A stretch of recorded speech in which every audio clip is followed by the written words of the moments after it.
panel some impressive professionals from both sides of the sea, such as Luigi Trigiani, General Secretary, Union Camera Puglia, Fiona Beciri, Director of Project SMEs and Expert at AIDA, Albanian Investment Development Agency, Armela Demaj, as Artistic Director of Teatro Metropol of Tirana, Sabina Kodra from Era Films and Women in Audiovisual, Pietro Guralumi, Head of Cooperation Projects and University of the Arts, President of the Council of the Creative Industry Agency of the Municipality of Tirana. That's a long title. And Anissa Polo, General Director for Arts, Culture and Youth Policies at the Ministry of Tourism, Culture and Sports of Albania. So thank you so much for being here, and thank you to everyone who came to join this panel. I have prepared a few questions for everyone, but a lot of those are also open questions. So if anyone feels the need to, share your opinion, have a question to the audience, to the panel as well, feel free to do so. So I would really like to start with Unione Camera Puglia. Puglia is often described as one of the most active regional ecosystems in Southern Europe. But from your perspective, what were the key decisions or policies that transformed Puglia into a network rather than just a region?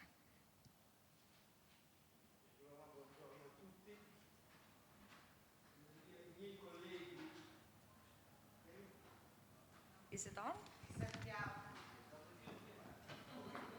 Let me see.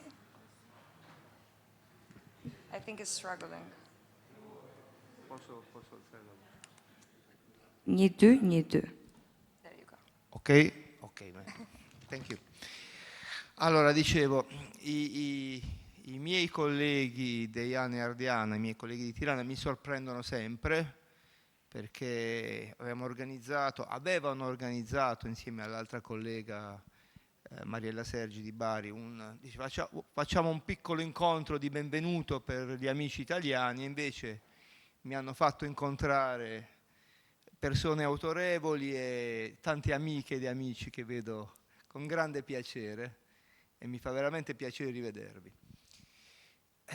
Che cosa dire? Vorrei cominciare con una semplice cosa per far capire agli italiani, perché questo è il mio compito, non devo spiegare niente a loro, ma a chi non conosce bene l'Albania, la velocità.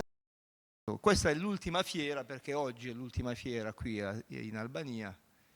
Nel 98, quindi parecchio tempo fa, ma non secoli fa, sono meno di 30 anni ed è pochissimo tempo nella storia, qui con Ardiana organizzavamo anche qui al centro congressi e in un altro posto la prima fiera in Albania, si chiamava Fiera del Levante in Albania, la prima, e avevo tanti capelli fa, e portavamo cose che in Italia erano banali, porte, finestre, placa, piastrelle, e c'era tanta gente che aveva bisogno di tutti questi prodotti, tante cose. Abbiamo portato tante aziende, ricordo che la dogana albanese non aveva mai fatto una fiera, non conosceva le regole, lo dico sempre, nel senso che non sapeva che dazi applicare, quali leggi applicare. Oggi nello stesso posto, qui veniamo a vedere una fiera che noi non facciamo. Questa è la velocità di cambiamento di questo paese. Possiamo imparare questo, quindi nelle arti, nella cultura, in cose a cui l'Italia probabilmente dedica meno attenzione. Io lo dico con grande orgoglio perché va compreso, sempre va compreso con un altro punto di vista, un'altra ottica, quello che fanno i nostri amici e i nostri vicini. Un'altra cosa, guardandoci attorno, anche questa è una cosa che in Italia non accade quasi mai, io dico mai, solo 2 uomini, il resto donne. E non è certo perché lo dice la legge, le quote rosa, è il contrario, perché abbiamo tante donne veramente in gamba e che in Albania, non lo dico adesso nel 2026, l'ho scritto nel 2000, nel 99 forse, il motore dell'Albania davvero sono le donne, senza che nessun uomo si offenda in Albania. Non voglio creare conflitti, però davvero, soprattutto in questo comparto, abbiamo grandi risorse. Dopodiché potrei parlarvi della storia del cinema, del neorealismo albanese, che raccontavo stamattina degli amici. Ero in Cina in un'importante occasione di lavoro, me l'ha fatto ricordare proprio, e con un importante imprenditore a Shanghai, nell'ambito della prima mezz'ora di riscaldamento di queste relazioni. Chi conosce la Cina sa quanto è importante. Per caso ho parlato del fatto che avevamo un ufficio in Albania e lui si è illuminato.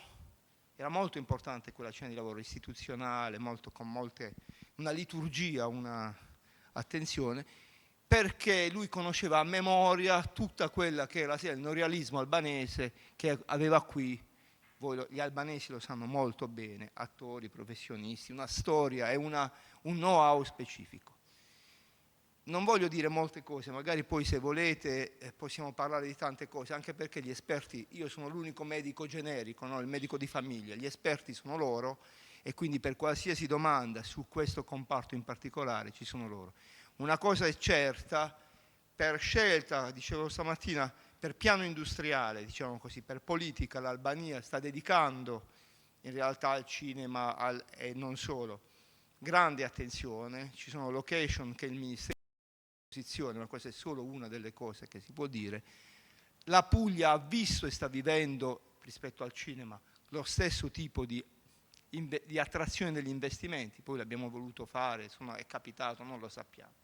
Però esiste un know-how in Puglia ed esiste probabilmente delle potenzialità importanti in Albania, già sono accadute delle cose, come dire, è già riuscita l'Albania ad attrarre l'attenzione internazionale, ma questo lo diranno gli altri. Noi abbiamo qui un ufficio da molti anni, anche se in Italia pochi lo sanno, e questa è un'attività che non è più la delocalizzazione, cioè facciamo qui camicie o scarpe, ma è lo scambio di culture, di know-how che noi abbiamo sempre voluto sostenere da tutte e due le parti. Quindi le domande più che a me sul settore le potete fare ad un più rappresentativo parterre, ma se volete chiedere qualcosa al medico di famiglia, dicevo, sono a disposizione. Grazie.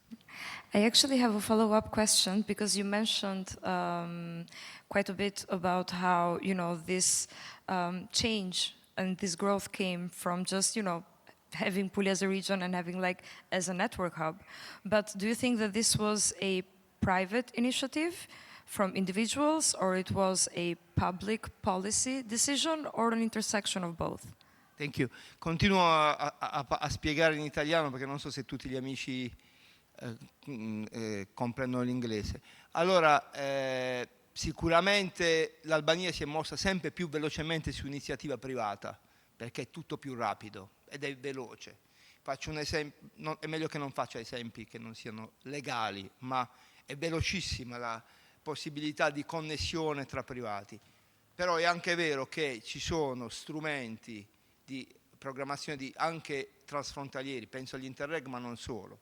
Ci sono strumenti rispetto ai progetti comunitari che possono favorire, quindi anche il pubblico può essere favorito, i diversi ministeri, l'attenzione che alla cultura è sempre stata data in questo paese.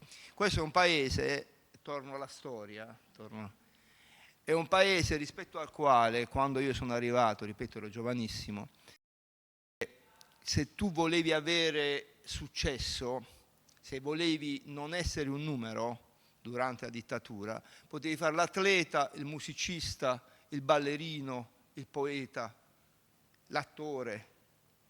Quindi chi ha studiato musica qui, la sorella di Ardiani è una pianista di grande successo, ecco, lì ne abbiamo un altro di grande, cioè attenzione, tanto è vero che la Scala di Milano e tanti altri grandi hanno componenti straordinari. Noi che abbiamo vissuto la TV degli anni 90 ricordiamo i ballerini, Ambeta, Cleidi, ma sono quelli pop dell'Albania. Abbiamo grandissimi... Prego. L'Europa e il mondo, assolutamente. Io parlo in Italia. Quindi attenzione che c'è una competenza, una preparazione, un rigore che c'era e quindi una tradizione nella musica, nella danza, nell'arte. Quindi che è davvero molto più grande di un piccolo paese. Quindi questo è un dato culturale che gli italiani, di cui gli italiani devono tenere davvero conto.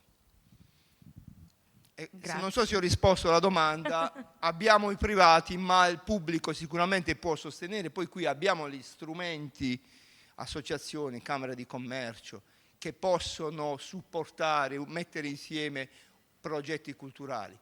Noi siamo la Casa delle Imprese, la Camera di Commercio di Tirana, Union Camere Puglie, sono la Casa delle Imprese, ma se la cultura è un motore economico, perché no? Me qendërkombëtarët e kinematografisë në Shqipëri duke bërë një punë shumë e mirë së bashku me Ministrinë dhe me Ministrinë e Ekonomisë dhe jemi shumë krenar që kjo industri mos së fundi do fillojë dhe të vlerësohet edhe në Shqipëri. Përpos kësaj kam edhe dy lajme të mira që shpresoj shumë që nëse nuk i keni lexuar ti mirëpresim të gjithë, që janë dy ligje që janë aktualisht në përpunim dhe në proces miratimi, që është ligji i sponsorizimit që më në fund po bëhet aktiv dhe në Shqipëri, që do jetë mundësi që më në fund aktivitete private të kenë mundësi të sponsorizojnë në mënyrë të drejtpërdrejtë artistët apo organizata jo fritimprurse apo artin dhe ky sponsorizim që ata do i bëjnë do kthehet në një reduktim të taksave për ata dhe do ketë jo vetëm për artin, është edhe për sportin, po më në fund edhe Shqipëria po e përshtat të ligj. Dhe një ligj tjetër shumë i mirë është Art nga Tende. Aktualisht është në një konsultim publik dhe praktikisht çdo kursim nga tenderimet publike që bëhen, 10% e tyre do shkojë për një fond të dedikuar për artin. Blerje arti nga artist vendas, ndërkombëtar, rikthim i le të themi pasurive shqiptare të cilat janë jashtë Shqipërisë. Pra ka shumë mundësira tashmë për ta përkrahur artin, përveç se fondeve publike, donatorëve që ne i dimë dhe i falenderojmë shumë, po edhe shteti shqiptar po merr disa incentiva të reja për ta mbështetur. Kështu që There goes my question. I just wanted to say that to follow up with him, I wanted to ask you especially specifically about this. So thank you very much and thank you for your work. I would like to continue to keep this conversation even for a little more in terms of investment and economic development. And I would like to talk to Fiona Bichiri. So generally speaking, where do you see how the creative industries in Albania are positioned today, especially in the intersection between being treated as a cultural sector, but also as an economic and financial power? Thank you, Romina. Very pleased to be here and be part of this audience today. Even though at first when I got the invitation for the panel, I was like, what am I doing here? I'm part of an investment promotion agency.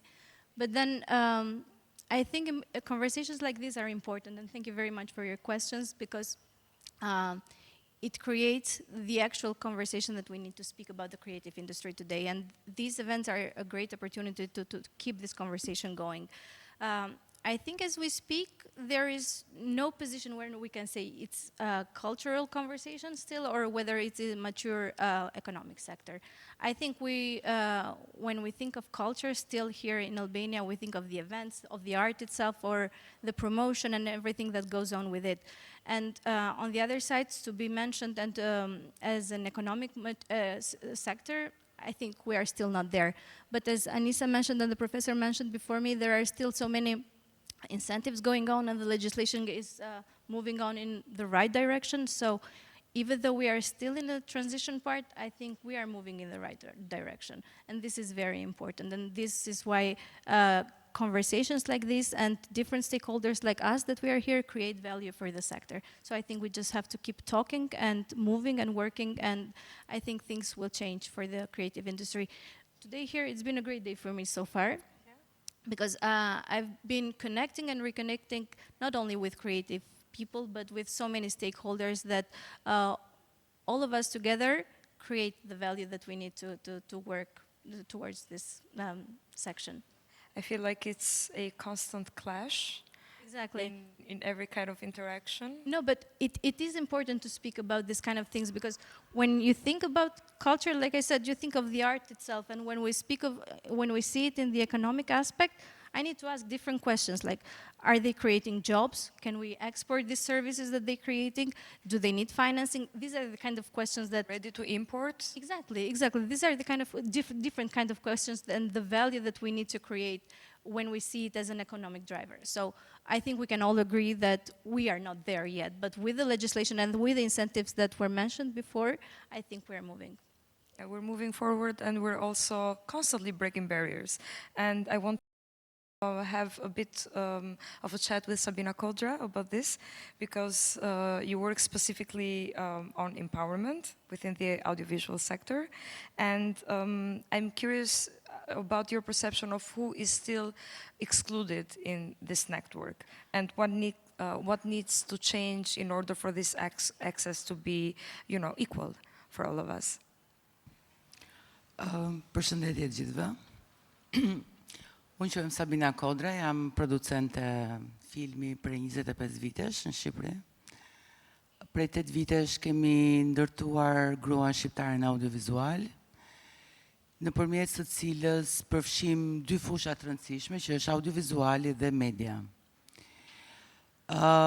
Sigurisht që pyetja orientohet shumë mbi barazinë gjinore, por do doja të ndaloja pak edhe mbi konceptin e industrisë kreative dhe motorin e saj kryesor që është kinemaja dhe audiovizuale, e cila përbën gati mbi 80% të industrisë kreative në botë, kur flasim për konceptin e industrisë kreative. Dhe si është gjendja në Shqipëri, është e rëndësishme, ishte shumë interesante të shikoje Shqipërinë nëpërmjet syve të një italiani, fantastike. Mbas 30 vitesh ne nuk jemi më ata që shkuan me anijen Vlora në Itali, po jemi ata që mund të presim shumë gjëra nga Italia. Industria kreative në konceptin e vet në Shqipëri në këtë moment, nëse duam të bëjmë një fotografi, kinemaja është i vetmi produkt i cili eksportohet. Bindshëm. Filmat shqiptar janë ata që financohen nga Qendra Kombëtare e Kinematografisë, janë të vetmit që marrin pjesë në festivalet kategorisë A, që janë shumë konkurrues, pavarësisht se ndoshta audienca shqiptare në një farë mënyre edhe ignoron këtë si realitet, për shumë arsye. Do thosha që kinemaja në një farë mënyre është një lloj avanguarde, përsa i përket komunikimit të Shqipërisë me audiencët e huaja. Përsa i përket politikave kulturore në këtë moment që flasim, dhe nëse sërish do më duhet bëj një fotografi, mendoj që ka një vizion shumë të rëndësishëm për herë të parë, mbas shumë vite që neve flasim dhe përpiqemi të artikulojmë koncepte të tax incentive, apo të tax shelter, apo konceptet e biznesit në industri, të cilat janë pritur gjithmonë si një herezi nga ana jonë, domethënë ose nga politika janë pritur si utopi, ose nga kolegët janë pritur si koncepteve shkatruese. Për herë të parë, në Shqipëri ka një kohezion përsa i përket fjalorit të përbashkët. Çfarë ne duam të themi me industrinë kreative, si ndërtohet ajo, cilat janë shtyllat e saj, si ndërtohet baza ligjore, si kalohet nga baza ligjore të koncepti financiare dhe fatura ekonomike, si shkohet në struktura, pra përgjithsisht unë nuk karakterizohem nga natyra optimiste, por do thosha që në aspektin e konceptit edhe të filozofisë, Shqipëria në këtë moment, përsa i përket industrisë kreative e fokusuar në audiovizual, është në një moment shumë të mirë, duke parë nga e ardhmja. Pra ne po shikojmë nga e ardhmja. Përsa i përket kuotave pastaj, dhe kuotave roz, më pëlqeu shumë koncepti i kuotave roz që tha përpara zotria, sigurisht që ne jemi një shoqëri tmerrsisht patriarkale. Sigurisht që industria kreative është një industri e dominuar nga burrat.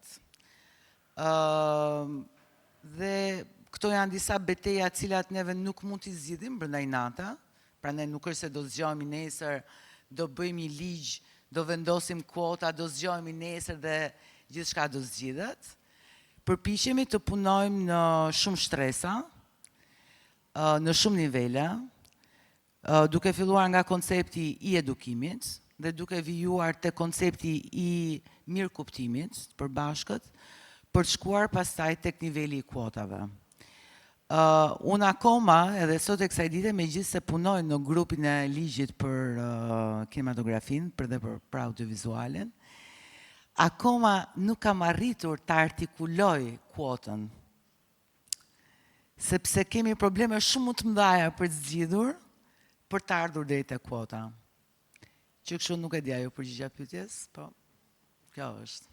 Nevertheless, your work with actually creating a community of women in audiovisual is a great start for that. So even if you still cannot give like a specific answer to that, you already have, taken one step towards what can be someday like an equally opportunistic situation here in Albania. But we spoke about film, which is fairly easy to be transported around the world, and music as well. But I think the theater has more structural, I cannot say structural to save my life, but you get me. So it has more structural barriers, especially in terms of networking. Can you tell me a bit about how this experience has been? What, concrete issues have you faced in networking when it comes to, producing a theater play? Po e vazhdoj dhe unë shqip me qënëse. Mi që u bëm tanët. Përshëndetje, unë jam Armela Demaj, drejtorisha artistike dhe administrative e Qendrës Kulturore Tirana, e njohur ndryshe si Teatri Metropolit. Teatri Metropol është teatri i bashkisë së qytetit të Tiranës dhe ka funksionuar prej, le të themi, 25 vitesh si një strukturë teatrore. Ka brenda teatrin, ka brenda ansamblin, shtylla kurizore kryesore është teatri sigurisht, ka brenda sektorin e edukimit, duke marrë shkas nga ajo që tha kolegu pak më herët, nuk ndodhin vetëm në Itali këto gjëra. Teatri Metropolit ka mbi 10 vite që ka një sektor edukimi ku merret me edukimin e fëmijëve që nga shkollat fillore, bëjmë kampet e teatrit për të rritur në mos artistët e të ardhmes, teatr shkuesit dhe konsumuesit e artit. Vë shfaqje për fëmijë të rinj dhe të rritur dhe ka pjesë të strukturës së vet edhe ansamblin e qytetit që përfshin të gjitha trevat e trashëgimisë kulturore. Po, teatri është një strukturë shumë e strukturuar, nuk del dot, është e vështirë të dalë jashtë, ndryshe nga filmi, ndryshe nga muzika që ka një gjuhë më universale apo artet e performancës fizike, të cilat mund të eksportohen shumë lehtë. Teatri ka një strukturë më solide që kërkon angazhim shumë herë më të madh për ta patur këtë gjë. Dhe ne fillon dhe na zien koka sa herë që vinë ftesa nëpër festivale, sepse e gjejmë veten shpesh herë autoreferencial. Shohim veten çfarë bëjmë vet, shohim çfarë bëjnë kolegët tanë brenda këtij territori, por e kemi të vështirë të kualifikohemi, të këmbejmë dhe të rritemi, sepse po ndodh një paradoksi që ka ndodhur të paktën në këto vite, është që e gjithë industria kreative përfshi dhe teatrin dhe artin e performuar skenik, po ecën me një shpejtësi shumë herë më të lartë se ç'po ecin ndryshimet ligjore. Dhe kjo ndonjëherë shkakton frena të cilat asnjëri nga ne nuk do donte që t'i kishte, nëse ne duam vërtet që të arrijmë aty ku presupozohet dhe urojmë apo propagandojmë që të arrijmë. Kështu që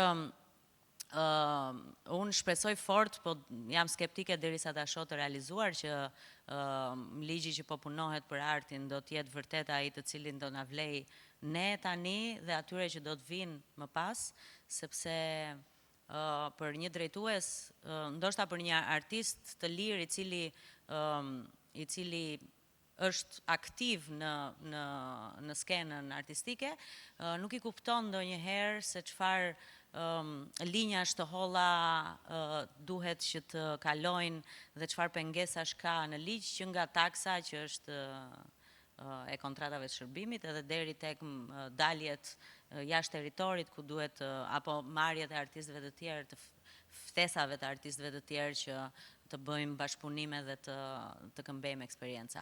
Kështu që unë uroj shumë fort që të shkoj aty ku duhet ligji në të gjitha aspektet, patjetër që dhe ligji i sponsorizimit është shumë i rëndësishëm. duke qenë se institucionet, ose më saktë arti performativ skenik është kryesisht i lidhur në 80% të rastit vetë me shtetin dhe me donatorin kryesor që është shteti, kështu që nevojiten edhe këto lehtësira për ta bërë gjën që të funksionojë. Nuk e di nëse kishe ndonjë pyetje specifike. Në fakt jam vërtet kurioze të di nëse pengesat më të mëdha, po kjo është për të gjithë ne. I'm sorry, I forgot. So I'm actually curious to understand in general, and this is an open question for everyone, what are the biggest frictions when it comes to these collaborations? And for the purpose of this panel, I'm going to keep it very close to the region, from Albania and to the Puglia region.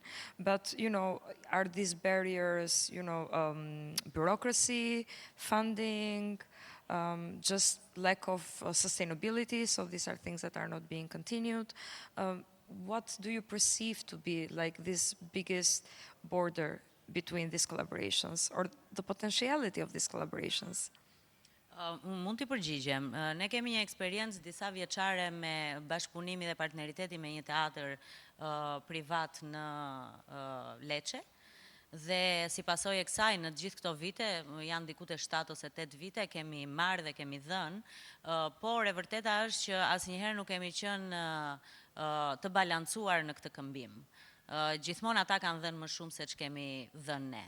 Dhe arsyeja nuk ka qenë e mungesës mundësive, dhe as dëshirës dhe as fondeve në fakt, por e mungesës hallkave të cilat e bëjnë të mundur këtë lloj balance dhe këtë lloj funksionimi. Edhe ne, duke qenë se fatkeqësisht vazhdojmë të jemi në frymën e atyre që janë më të vegjël dhe më të pamundur, jo për mungesë mundësish brenda për brenda, por për mungesë veglash, instrumentesh. Mendoj që kjo gjë duhet që të shkojmë drejt epokës të mos ekzistuarit të këtyre lloj barrierash dhe të kësaj lloj mundësie, sepse vërtet që Shqipëria ka mundësi, ka talente, ka ide, ka vullnet, dhe e vetmja gjë që nuk ka në shumicën e rasteve janë instrumentat për t'i vënë në punë dhe për t'i shfrytzuar këto resorse që i ka.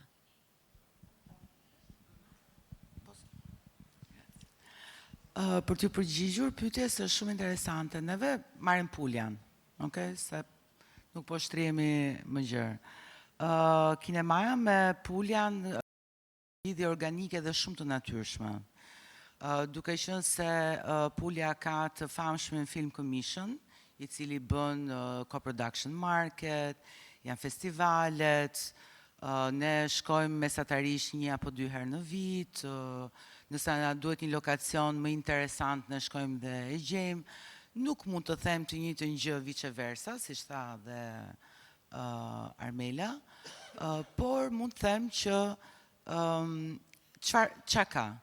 Përgjithsisht, ajo që unë në gjithë këto vite punë vëre, është përgjithsisht mungesa e një vizionit përbashkët. Pra, ka disa iniciativa interesante, simpatike, më kupton, por ngelen aty. Dhe nuk ka një kohezion të një vizionit përbashkët, të një nevoje të përbashkët, që vjen në mënyrë të natyrshme dhe organike për të bashkjetuar apo për të çuar përpara projekte. Dhe pse e them këtë? Së fundmi unë jam duke punuar në një film shumë të rëndësishëm austriak. Dhe është bërë një marrëveshje, po e bëj thuajse banale, po e bëj si një bisedë. Dhe austriakët kanë një marrëveshje bashkëpunimi me Kosovën. Dhe qendra e filmit dhe Austrisë i kërkon producentëve që në vend që të xhirojnë filmin në Shqipëri, pasi nuk ka asnjë instrument financiar që e mbështet, të shkojnë dhe ta xhirojnë në Kosovë, sepse ata janë fansa të çmendur të Kosovës. Bukur. Ndërkohë që produksionit do që të vinë në Shqipëri. Tani këtu mua më duhet me se s'bën të gjej një mënyrë të shpik të bëjmë një magjistare, që t'i them atyre që çfarë do lloj gjëje që ju do të bëni, ju do gjeni në Shqipëri një gjë që në Kosovë nuk do gjeni dot kurrë. Këtu qëndron vizioni i përbashkët. Kush është ajo magji që ne na push në një mënyrë të pandashme nga njëri tjetri. Dhe këtu nis gjithë pjesa jonë kreative, për të gjetur të gjitha ato pika networku, pra pika lidhëse me njëri tjetrin, të cilat e çojnë konceptin e artit, kulturës, bashkërendimit, bashkëpunimit, të bashkëzhvillimit në një stad tjetër. Pra nuk është çështja që ne jemi ca verfanjak që kemi nevojë për ca financime. Jo, ne jemi ca njerëz që kemi super potencialitete të pashfrytzuara. Këtu lind pyetja për mua dhe këtu duhet kam përshtypjen çuar niveli i narrativës ndërmjet dy vendeve. But yeah. Sì, ancora una cosa, perché visto che siamo... La domanda era un po' a tutti, c'è una cosa che mi ha colpito però. Quali sono gli ostacoli, ci è stato chiesto, gli ostacoli per questo business? Io penso che sono d'accordo con una importante producer, ma nella presentazione di Armela c'è una risposta chiave, quasi inconsapevole, che non è un problema dell'Albania, è un problema di questo comparto. Lei ha detto sono la direttrice artistica e amministrativa, quindi tutti voi nelle piccole e microimprese siete costretti ad essere... È l'unico posto al mondo, l'unico comparto al mondo dove una persona è costretta a fare direttore artistico e amministrativo. Sono le cose più lontane del mondo e nelle piccole e microimprese della cultura siete costretti a fare anche questo. In un mondo che invece, quello del consumo e anche dell'organizzazione, prevede aziende importanti, come dire, molto ben organizzate. E questo è un problema non dell'Albania, è un problema delle aziende culturali, delle piccole imprese culturali che devono fare grandi sacrifici, per cui a maggior ragione mettersi insieme per riuscire poi ad essere più influenti, anche per scambiarsi competenze. Se uno è un artista, o un'attrice, una regista, e deve imparare tutte quelle che normalmente sono le normative ostiche che un ministero deve sperimentare, perché è tutto nuovo per tutti. Anche per il Ministero, questo rende le cose più difficili. Allora, avere una struttura di riferimento, un solo direttore, un solo consulente, un solo direttore amministrativo, una sola associazione, Aris mi guarda, una camera di commercio che può dare informazioni,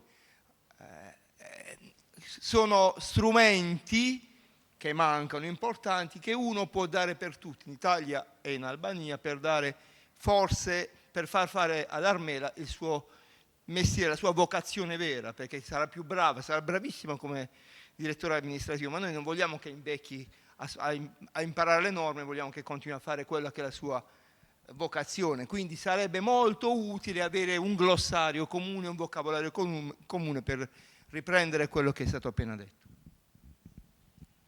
Thank you very much. Yeah. Unë nuk isha dëshirë të shtoj edhe diçka. Pasi diskutimi me të vërtet po bëhet interesante dhe ndoshta një ndërhyrje përsëri nga fusha e formimit të artistëve të ri apo atyre që nesër edhe do të jenë në skemë po dhe do të drejtojnë, do të ishte një model që ne kohët e fundit e kemi parë dhe kemi studiuar mjaft mirë në Pulja, sistemin e një networku që Teatro Publico Pugliese dikur tashti quhet Pulja Kultur. Ky network i disa shkollave, teatrove, kompanive ka krijuar një model që ne na ka habitur shumë që në fillim që €1 e investuar në teatr, pra në artet performative, i kthente këtij networku 8. Pra 8 fishin e një investimi fillestar. Dhe nga njëra anë ne po bëjmë një krahasim. Janë disa profesione ose siç është teatri, po siç është teatri operës, ku të gjitha profesionet janë brenda. Nuk është vetëm një profesion, vetëm një teatr dhe ka vetëm aktor, ka regjisor, ka skenograf, ka rekuizitën, ka shumë element, ashtu siç ka dhe opera. Dhe nga një herë këto janë gati si universitete në terren të asaj gjëje që ne na mungon ndoshta në periudhën tonë të studimeve. Pavarësisht se ne përgatitemi ose përgatisim. Dhe jo pa qëllim hartuam edhe një ide projekti, të cilin e quajtëm Univalence, pra duke bërë, thuash, edhe një lojë fjalësh me valencat e shumta që mund të kenë institucionet, por dhe në zonën e rajonit të Adriatikut jugor, South Adriatic, pra duke përfshirë Puljan, Shqipërinë edhe Malin e Zi, dhe pikërisht për të menduar përgatitjen dhe formimin e studentëve të ardhshëm apo të diplomuarve që do të vinë në një fushë të menaxhimit të arteve të performuara, por synimi është që këto arte të performuara përbëjnë atë strukturën e madhe që është industria e kreative, kulturore kreative, dhe një ekonomi që vjen pastaj. Kështu që ne drejtuam një projekt për i gati 2 vitesh në këtë partneritet për i 18 muajsh. Kemi nxjerrë disa leksione shumë të vyera nga modeli puljez i networku të teatrove, por duke menduar këtë, si më thënë, edhe sloganin e këtij takimi, që ne në vendet vegjël, rajonet të vogla, por networket të mëdha, besojnë që duke marrë një metodologji pune, edhe ne do e kemi më të thjeshtë, më vonë për të ndërtuar ato marrëdhëniet tona.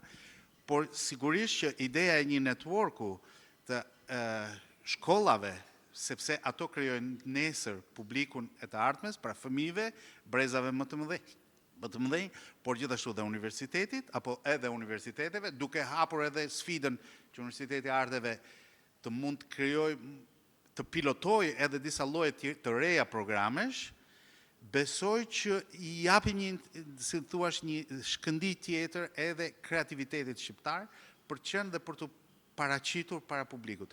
Ne kemi publik her pas here me të vërtet që të surprizon me pjesëmarrjen në për aktivitete kulturore, po ashtu si nga ana tjetër, her pas here surprizohemi edhe nga mungesa e publikut në produksionin kulturor të Shqipërisë. Ndoshta duhet të bëjmë akoma më tepër një studim të themi në tapet, në të gjithë Shqipërinë, se kush është nevoja kulturore për 52 javët e vitit për çdo qendër të banuar. Themi jo çdo lagje, por po themi komuna dhe qytete, sepse ne ende nuk e kemi të qartë kush është konsumi, sikur themi për një javë, edhe ta shumëzojmë për 52 që është gjithë viti. I think that we have to sadly wrap this up because we have a time limit. I think that our 2 biggest takeaways is that proximity is not enough, but also that this was a very important discussion, that it should have happened for another hour. And so maybe we should coordinate again and have, this is just the first meeting, and maybe we should have even more discussions, especially specifically about this interchangement of tools between us. I think we're in a position when we both can learn a lot from each other, in terms of policies and also tools of how to make everything happen, and networking as much as we can. So thank you, all of you. Thank you for being here. Thank you for being so patient and listening. And we're going to welcome the next panel, and we're going to say thank you to Adriana. Yes, Adriana, the mastermind that you are. This doesn't end here. Tomorrow we have a lot of B2B meetings with a lot of agencies that coming from Camera Puglia. So if you are in the creative industries, register, you can book a meeting and just, get the conversation starting. Can I just add one last thing? It's not just the companies coming from Puglia. A lot of Albanian creative companies will be there for the B2B events, so don't miss out. Thank you so much.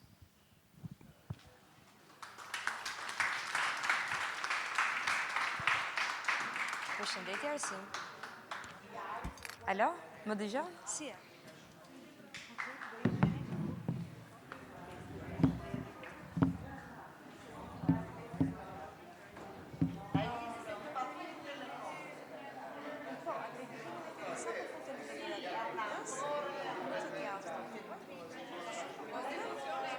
Sex?